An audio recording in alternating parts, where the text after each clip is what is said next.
One boot can't fit all sizes, so why should a car? That's this week on Motoring 98.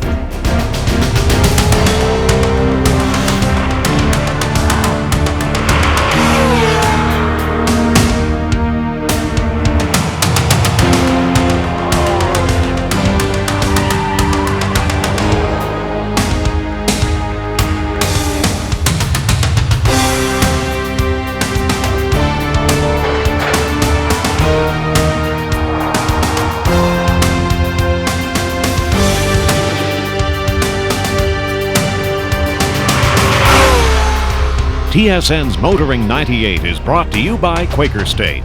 The big Q stands for quality, always has, always will, and Midas for new, longer-lasting, performance-friction carbon metallic brake pads. This week we are in Mont Tremblant in the beautiful Quebec Laurentians. This is known as Tremblant Village, a sort of, well, global village where people can meet from all around the world. Hello everybody and welcome to Motoring 98. Well, there I go again using that word global. You hear it all the time, global marketing, global communication, and so on. Well, you know, the word is not unfamiliar to car makers. They have been trying to build what they term a global vehicle for years. And you know, they really haven't succeeded, especially when you consider the benchmark was set with the Volkswagen Beetle. Okay, so what are we doing here? Well, we're here for two reasons. One, Honda is going to let us drive their brand new 6th generation Accord. And they've also promised us to show us what they consider is their solution to a car that fits all sizes. If a global or world car is a single vehicle that can satisfy the masses worldwide, then the Volkswagen Beetle would have to be the only truly successful vehicle of that kind. Over 21 million sold, and over 100,000 are still built and sold each year in Mexico. The Contour is an all-new world car that Ford Motor Company is just introducing in the United States and Canada. Ford spent $6 billion on a world car program, introducing the Ford Contour and Mercury Mystique in 1994, a car based on the successful Ford Mondeo in Europe. Ford Motor Company went around the world to get our technology wherever it was, whether it might have been in Oakville or it might have been in Berlin or California. And we got everything that we do and then tried to build a car with all the latest technology. It's got all the latest safety. It's got everything that we could put together. Unfortunately, the Contour and Mystique never attained the success of the Mondeo. General Motors' luck wasn't much better with its Cadillac Catera, based on its popular European Opel Omega. The best solution? Build a car for each market. But few manufacturers can afford that, including Honda. Now, the Accord is Honda's #1 model, accounting for over half the company's sales in its biggest market, the United States. But Honda has found that what works in the States doesn't work in Japan or Europe. Their solution?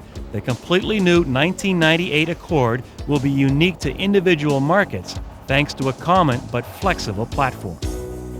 We've looked at globalization over the past several years, and there have been some prime examples of a world car. And a world car really doesn't work because each market has its own unique features, characteristics, people have their own tastes. So what we've done is really not developed a world car, but taken a platform that can be used in other markets for a vehicle that can be designed to the tastes of that particular market. Well, what you've basically got is you've got an engine platform or cradle, and you've got a rear suspension cradle. And then the platform is built onto that, so you can go wider, it can go longer, but the basic engine and suspension are two separate units that can just go onto the platform. It is a cost-saving benefit in as much as it's a sub-assembly, and it's also a benefit to the consumers because the cars are designed for the market. It's not a compromise because you're designing the product for that particular market. In terms of grade differentiation, every market offers multiple grades, multiple versions. But if our car's width is a detriment where you live because of the narrow roads or the infrastructure of your country, maybe that will hurt our opportunity to sell in Europe. Or if the common sense or the sensibilities of people in Japan are this car is just too big, I can't be seen in this car, this looks wasteful, even if it has the 4-cylinder engine, but if it's too big, they will view it as not the appropriate car for me in my place in life at this time.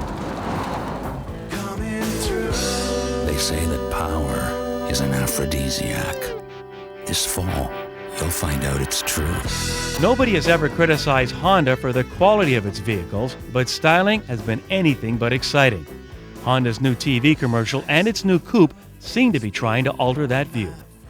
You're right, Honda has always been very conservative in their approach to marketing and to product design, but we've got a heritage of racing, and that is Honda, is the racing heritage, and we're trying to use that heritage that we've got both in Formula One and IndyCar racing to build some excitement back into the brand and the mark. And that's where our technical expertise comes from, is the racing that's being developed and taken over into the passenger car. So we'd like to build on that as a base. Now, the 98 sedan, I think, is still uninspiring to look at, but the coupe is definitely an eye-catcher. While the old coupe was simply a sedan with 2 doors, the new model has its own character. Both models come with an upgraded 2.3-liter, 150-horsepower 4-cylinder engine or a brand-new 3-liter, 200-horsepower V6. First impressions? Honda has a winner, and the sales guns are pointed directly at Camry and Taurus. It won't be pretty. The best-selling piece of sporting goods in England? Well, the answer and the connection to driving may surprise you. That's coming up later on Kenzie's Corner.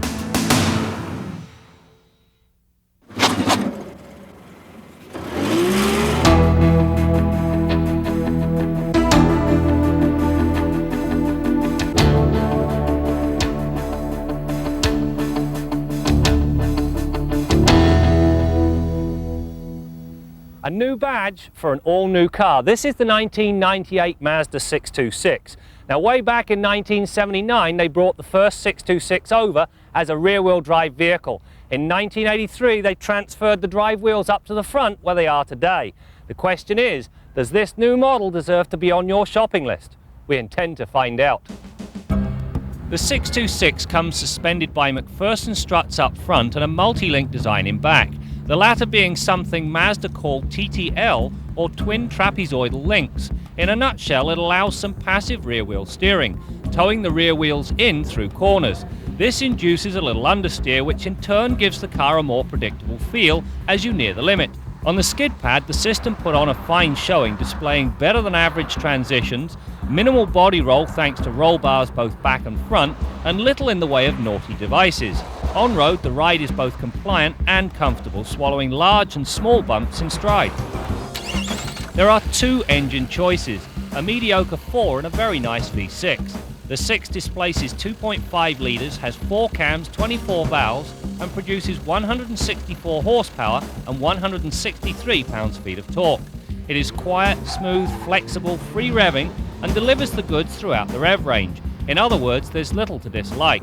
As for transmissions, there are 2, a 5-speed do-it-yourselfer and a fully functional, electronically controlled 4-speed automatic. When you get out on the highway, you learn a couple of things. First of all, the ride comfort is as equally smooth as it is agile on the skid pad. The second thing you learn, go with the automatic transmission, because with the 5-speed manual at 120k, the engine churns away at about 3,500 RPM. And not only is this going to be hard on the engine in the long run, it's not going to do much for fuel economy either. Stopping power normally comes from a front disc rear drum design with anti-lock. However, upgrade to the SE model and you get the discs at all 4 corners. Well, there you go, 118 feet from 80k, pedal feel is good, and the ABS keeps its nose out until it's absolutely needed. A system well done. These are the seats out of our Pontiac Transport. Well, believe it or not, the trunk swallows 2 of these with ease. There's also enough room for our trusty pylons, another set of golf clubs. Now that is what I call large. You know, I've never really been able to get a comfortable seating position in the back of a mid-sized Japanese family sedan. Well, this 626 I can, thanks to the extra 2.3 inches in the wheelbase. There's more than enough headroom, and as you can see, an acre of legroom. Couple of minor pet peeves. Not putting a lock-in gas cap on a car of the 626's quality, not on. Secondly, the seat base moves independently of the seat back. So when I get it set so the lumbar support's in the right place, I've got no headroom. Drop the seat down to accommodate my head. Now the lumbar's in the wrong place. Talk about a pain in the back. Inside the 626, all the primary driving controls are well placed, easily reached and readily operated. It is also tastefully attired, offering a full slate of analog instrumentation, a decent audio system, and something Mazda calls swing. No, this is not a thinly veiled reference to Wayne's World, but rather a function that proves airflow immensely. You know, the 626 has always had to take a back seat to most of its immediate competition. Well, not anymore. Thanks to the 2.5 inches they've added to the wheelbase, it is now a good-sized, family-sized sedan. And that single fact means that it should be on your list if you're in the market for a decent car.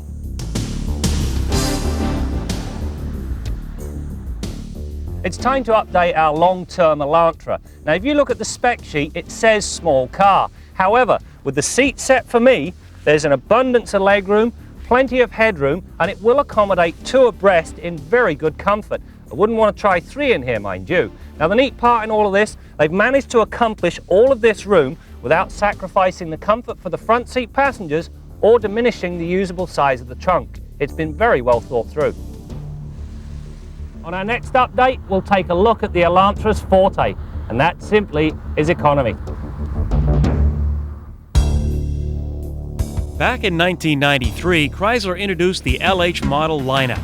The cynics dubbed the LH as Chrysler's last hope. With the exception of the minivan, the company was on its knees. They needed to excite the marketplace, and so began the Chrysler Renaissance. Buyers, tired of the cookie-cutter mentality of the domestic market, flocked to the showrooms. The LH model was an instant success. More new product followed, and before long, the LH was Chrysler's oldest model line, until now, with the introduction of the new Intrepid and Concorde. Both cars come with a choice of 2 all-new V6 engines, a base 2.7-liter producing 200 horsepower, and a 3.2 which cranks out 225 horses. Although considered mid-size, the LH sedans boast superior interior space than its main competitor, the Ford Taurus and Chevy Lumina. And you know, when it comes to good looks, Chrysler wins hands down. We'll have a closer look at the new LH on a future program. Chrysler also expanded its Dodge lineup with the brand new Durango. It's being billed as smaller than the Yukon, but bigger than the Explorer. Now, if the truck looks familiar, there's a reason. The taillights are off the Chrysler minivan, and the Dakota pickup truck also plays a major role. Well, as you know, we have a complete Jeep line as well as, full range of truck line. But when we studied the sport utility market, the SUV market, we realized that there was a segment in there which was sort of what we call still a compact range, but getting closer to the large size. So we designed the Durango on our Dakota, our mid-size truck platform, to fit into that niche.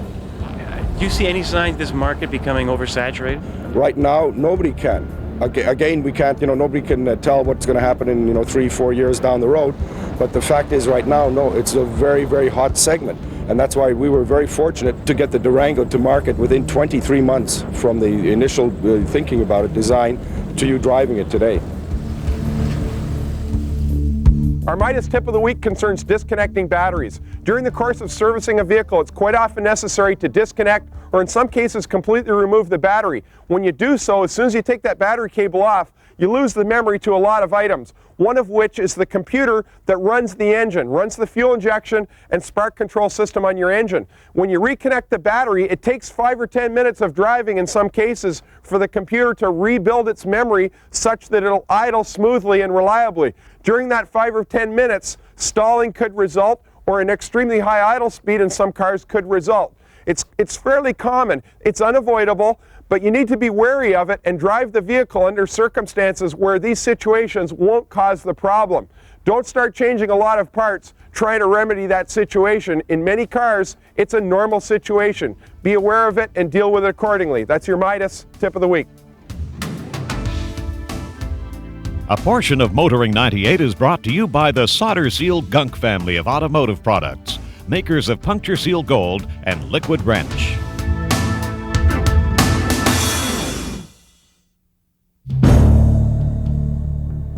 They grow moose pretty big, not only in Canada but also in Sweden. In fact, the number of accidents in Sweden involving moose has become so serious that Saab actually investigates crashes involving moose. Now, this research will influence the testing methods and does give birth to new types of crash tests. Example, this barrier was designed from real-life situations to simulate a collision with a moose. These tests were conducted with a Saab 900. Now we'll give you our first peek at the new Saab 9.5, and I mean just a peek, because this car has a date with destiny.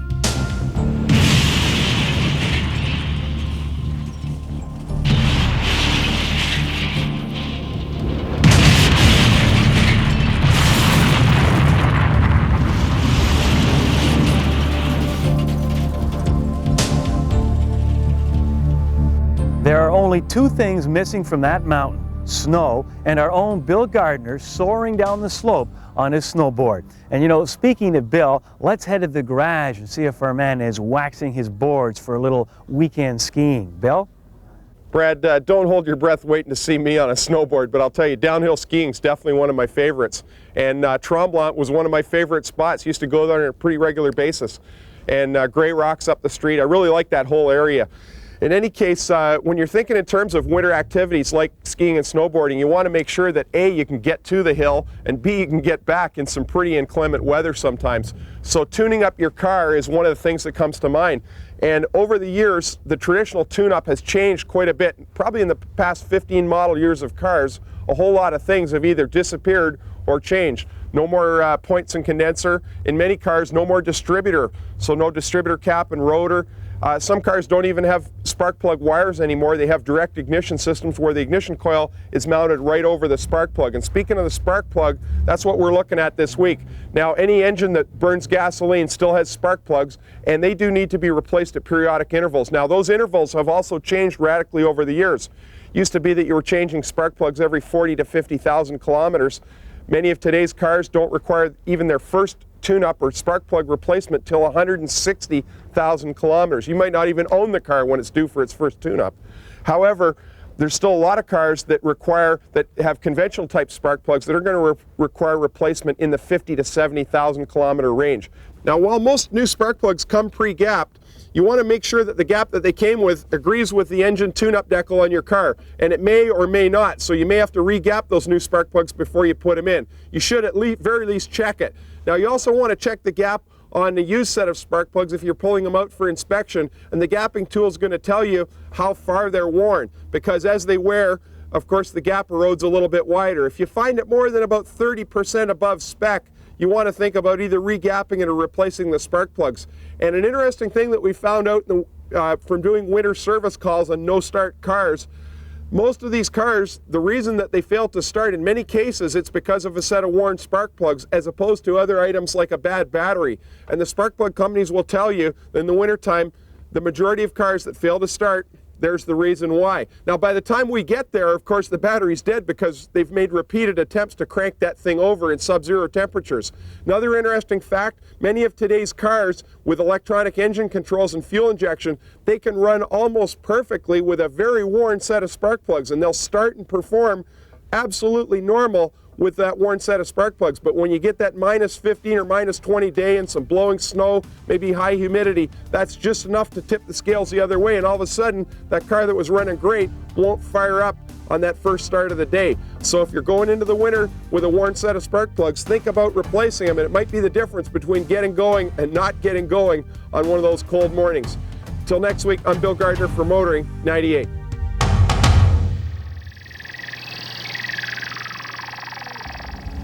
Once we get this thing located on the launch pad, we're going to see if it's as quick as it really feels.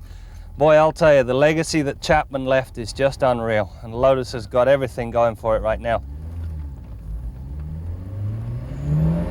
Oh my God!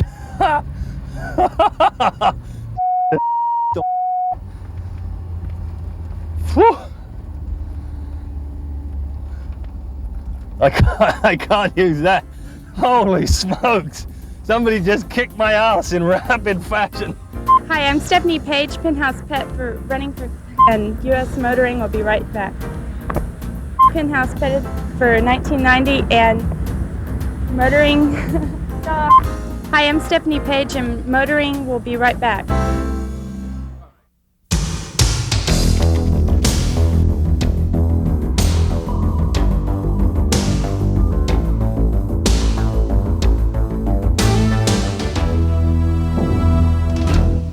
The number one selling piece of sporting goods equipment in England, well, it's not a soccer ball, it's not a cricket bat. According to a friend of mine, it's baseball bats. Now, they don't play baseball over there, but apparently every truck driver in England keeps a baseball bat underneath his seat in case he's a victim of road rage. That's right, it's an international phenomenon, this situation where people completely lose their cool behind the wheel. It might start off as some inadvertent cut off, or maybe somebody's got his high beams on. Next thing you know, two people are going down the road, they're shaking their fists at each other. It can lead to ramming each other, and even, of course, in the good old United States, somebody pulling a gun. Oh, why did you shoot the guy? Well, he cut me off. For this, he deserves to die? We had a case where a driving instructor told a student to go chase somebody down because of some real or imagined slight to his manhood. Needless to say, it cost this guy his career. Now, what can you do to prevent road rage? Well, first, look inside yourself. Who among us hasn't tapped the brakes when some guy's tailgating or cut somebody off because he cut you off earlier? How do I know about these things? Well, let's not get into that. But look inside yourself and learn to control your own temper. If you see somebody else acting like a jerk, don't hammer on your brakes, don't flash your beams, don't flip him the bird. Just pull over, let him go by. If he's going to have a crash, your job is to make sure he has it with somebody else. Oh, and if you see a British truck driver with a baseball bat, give him a clear berth too. I'm Jim Kenzie.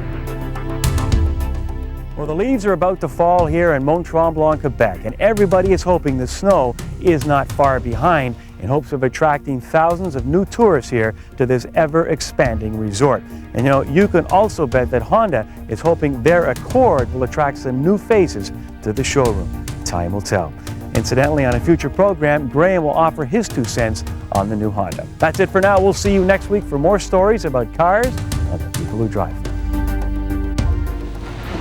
The highway tire isn't so much at home here, it's more than capable of performing these functions, but certainly not as good as the tire that's designed to be in here, in the mud and the bush. TSN's Motoring 98 has been brought to you by Quaker State. The big Q stands for quality, always has, always will, and Midas for new, longer-lasting performance friction carbon metallic brake pads.